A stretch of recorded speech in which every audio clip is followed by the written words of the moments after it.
Welcome to This Week in Warframe, a series where I keep you updated on the past week of Warframe, from announcements made by DE that don't necessarily warrant their own videos, to community fan art, posts, and updates. So without further ado, let's go over De's announcements and news from the 25th of February to the 3rd of March. Starting this week's episode off, we have Tennocon 2018 tickets available for purchase. Now, at the moment, the VIP and Legendary tickets are sold out, so you won't be able to get them, but you can still get the Collectors and Full Day if you are wishing to go to Tennocon this year. It will be on July 7th at London, Ontario. Now, for players that aren't going to be going to the physical convention of Tennocon, you can get the digital pack for $20 USD, and that'll give you 370 platinum, the Tennocon exclusive armor set, the Tennocon glyph and sigil, and display art for your orbiter, as well as a Tennocon relay key, which will provide you with a special relay during July 7th, where you can purchase any of Barricatier's previously sold items. So if you want to get anything that hasn't come back in a while, that's your best bet at doing so. So if you want to do that stuff, there's your options.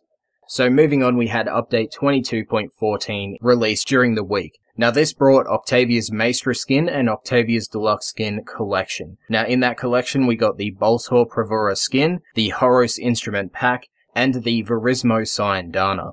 Now all of this stuff can be purchased by itself or individually, depending on how much platinum and what you want to do. Now we also got the advanced Captura tools, which allowed us to place our own text into the game with a character limit of 30 and a text limit of 5.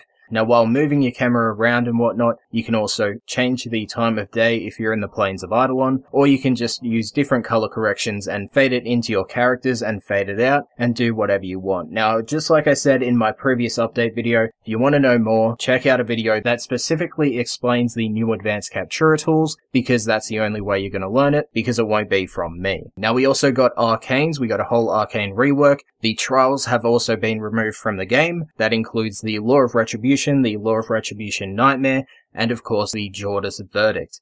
Now because of this, the Arcanes are of course still tied to the Eidolons on the plains of Eidolon, but they also have a new rarity system, which was already in place, but to make it more obvious for players that didn't know, we have Bronze, Silver, and Gold, and Platinum Arcane. So that'll be based on the rarity and efficiency of the mods.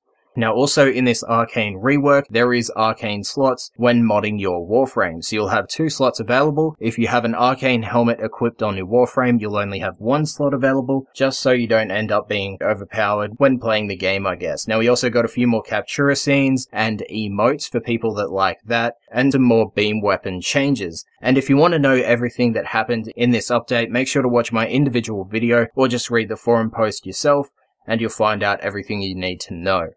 Now we also have Hotfix 22.14.1 and .2. In .1 we just got a few fixes and minor changes, and in .2 we got the same, but it was just making it easier to upgrade your Arcane. So once again, if you want to know everything that happened in these hotfixes and updates, read it for yourself or watch my individual video on the matter.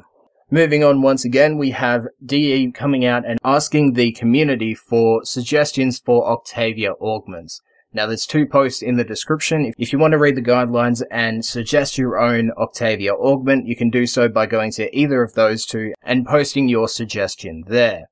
Moving on, we have Pablo coming out on Twitter saying that there may be a tellurium special pickup icon message, just like argon crystals and the Eidolon fragment. So if you've been farming for tellurium and you haven't been having luck, or you just haven't been seeing it, then there's your little indicator for that. So that may be coming in a future update or hotfix. Now to finish it up, we also have Remote Observer Volume 23. Now if you don't know what this is, it's basically an easier to read dot point rundown of what's happened throughout the past week or since the previous Remote Observer by DE themselves. So if you want to read through that instead of, well, you've already watched up to this part, so whatever. But if you want to read through that just to be guaranteed on what's happened and what will happen, then this series is for you. Now moving on to community fan art. Now because it is a short week, especially with the stuff that I just mentioned, there's only going to be 2, and that is for Favin's Chroma Graxx skin coming onto the Tennogen workshop. So if you want to vote for that to come into the game, there is a link in the description for you to do so.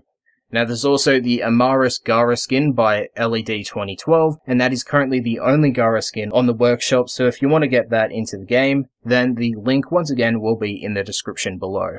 Now that is it for this week in Warframe. If you found this video informative, make sure to leave a like. If you think I can improve upon the series in any way, make sure to leave it in a comment down below. While you're at it, let me know your thoughts on anything that I talked about here today. Also, if you missed out on last week's episode, you can click the annotation on the screen and it will take you right there. Thank you for watching, and I'll see you guys next time.